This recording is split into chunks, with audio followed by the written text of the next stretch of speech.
Shalom Sobat Kudus Tuhan, bertemu kembali dengan saya Kersawogo di channel ini. Bagaimana kabar kita semuanya? Semoga saudara-saudara sekalian yang sedang menyaksikan video ini tetap sehat-sehat saja. Amin.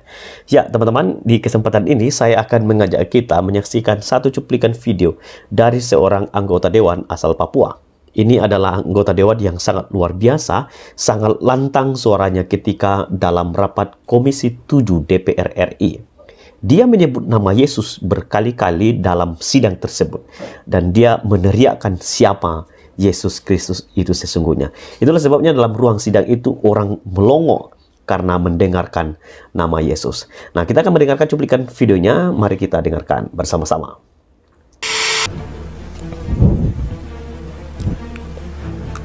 Yang saya hormati pimpinan, rekan-rekan Komisi 7, serta Papua, Bapak saya, orang-orang tua saya dari Papua yang hadir. Terima kasih anak jemput di Komisi 7. Terima kasih Bapak telah datang. Yang saya hormati Dirjen Minerba, Men ID, serta rombongan semua yang hadir. Baik, di sini orang tua jika mau keluar usaha atau berperang, itu pastinya dipastikan dulu keadaan rumahnya aman. Lalu bicara soal yang besar-besar, karena di rumah punya keluarga, istri, anak-anak, keluarga besar, di rumah itu pasti ada aman. Lalu orang tua pastinya keluar untuk berpikir yang besar, kerja untuk keluarga, kerja tetapi rumah belum aman, nantinya pikiran adalah awal fokus kompas hidup kita. Baik, di sini saya pribadi soal materi-materi yang telah dibagikan, saya tidak pakai ini, mengacu pada apa yang sudah saya sampaikan tadi, yaitu orang tua pastinya rumah kita aman dulu, baru bicara yang besar-besar. Kita bicara besar-besar untuk datangkan banyak dari luar, tapi kalau rumah saya belum aman, datangkan masalah baru saja. Baik, di sini saya mungkin nanti langsung interaktif, mohon pimpinan. Saya di sini ada beberapa pertanyaan yang saya mau buang, lempar kepada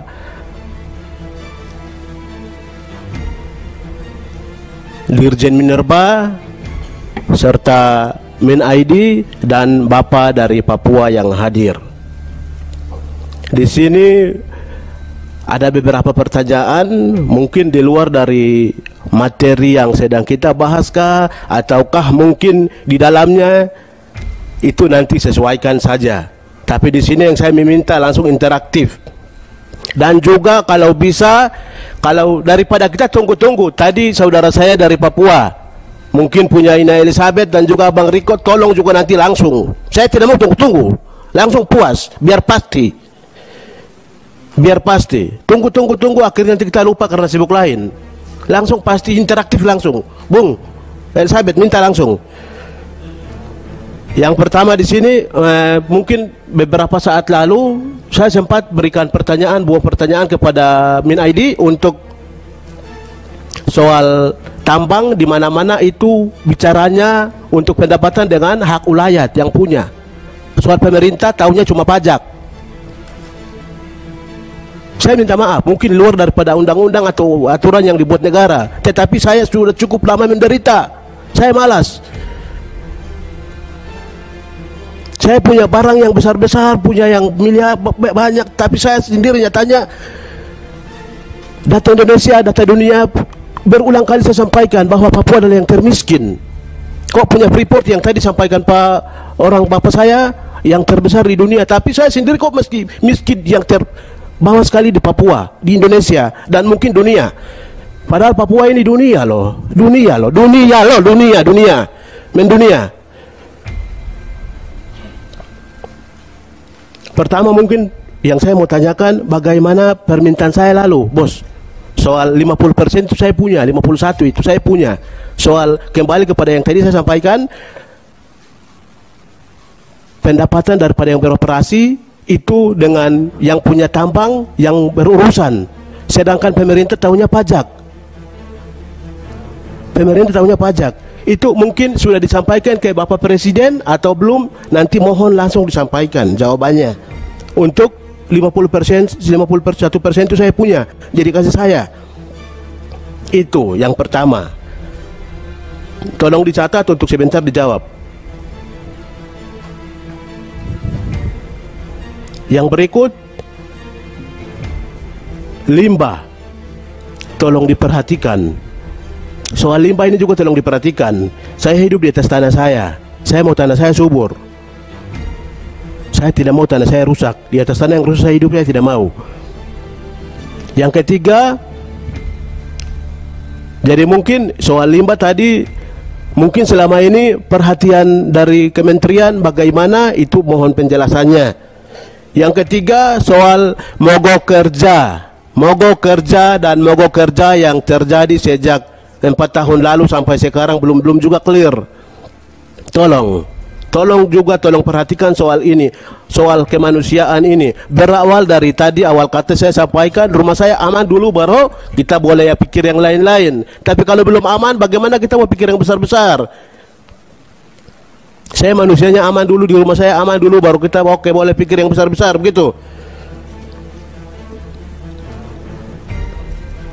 Soal moker itu. Dan juga ini perlu dilihat, ini dalam materi juga sempat sudah disampaikan, dimasukkan oleh Pemda Provinsi Papua, bahwa OAP dan non-OAP ini juga tolong dilihat. Kami OAP sendiri kemarin di Jayapura, soal honorer. Ini kembali lagi soal pekerjaan, pendapatan kita. Jadi soal mogok kerja ini tolong diperhatikan juga, tolong dijelaskan sebentar. Atau tidak, nanti kita cari waktu untuk duduk bersama mogok kerja. Yang berikut lagi, menyangkut tadi sudah disampaikan oleh saudari saya, Ina Elizabeth dan juga Bung Riko, smelter 1 di Papua itu harus. Smelter 1 di Papua itu harus. Smelter 1 di Papua itu harus. Di sini pasti bagi saya dua manfaat bagi saya. Yang pertama, agar mengurangi pengangguran. Yang sementara tadi moker sendiri soal PTFI ini, terus yang kedua soal honorer yang sedang dibicarakan di Papua. Honorer yang dijanjikan pemerintah sampai sekarang. Itu yang pertama, agar mengurangi pengangguran. Yang kedua, PAD.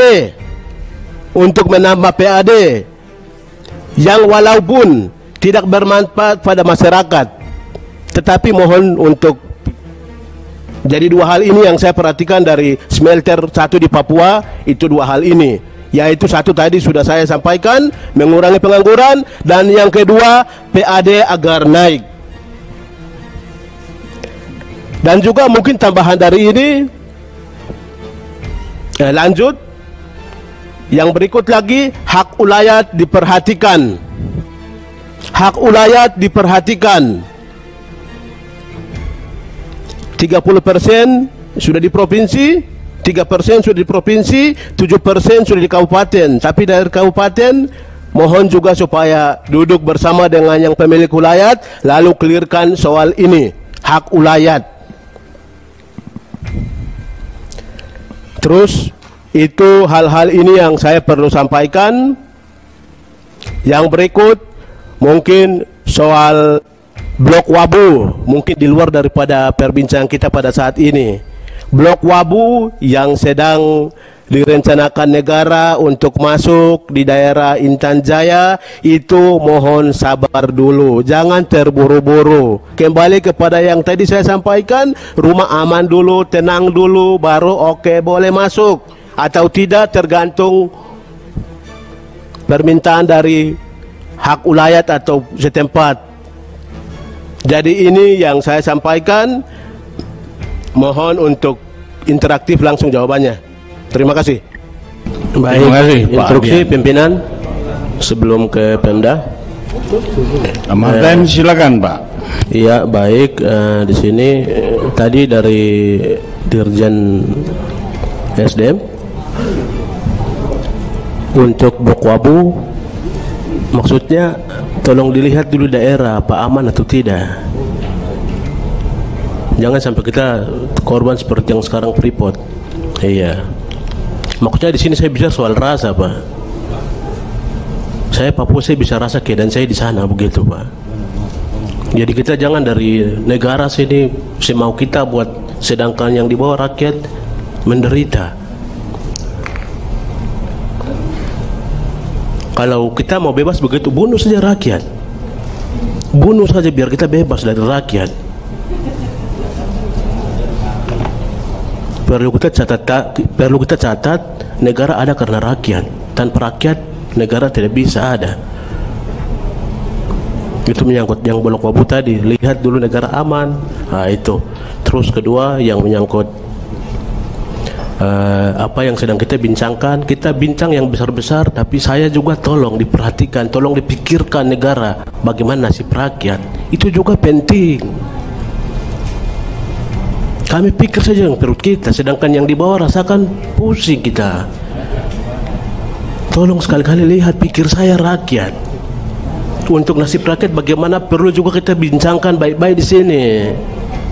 Jangan cuma kita pentingkan pikir negara. Ya, negara memang untuk rakyat, tapi nyatanya tidak ada. Ya, teman-teman yang dikasih Tuhan, demikianlah cuplikan video ini. Kiranya video ini boleh menjadi berkat bagi kita, dan kita sebagai orang Kristen tidak malu menyaksikan Kristus di tengah dunia dimanapun kita berada dan profesi apapun yang kita miliki di dalam kehidupan kita. Kiranya Tuhan dipermuliakan lewat hidup kita. Tuhan memberkati. Shalom.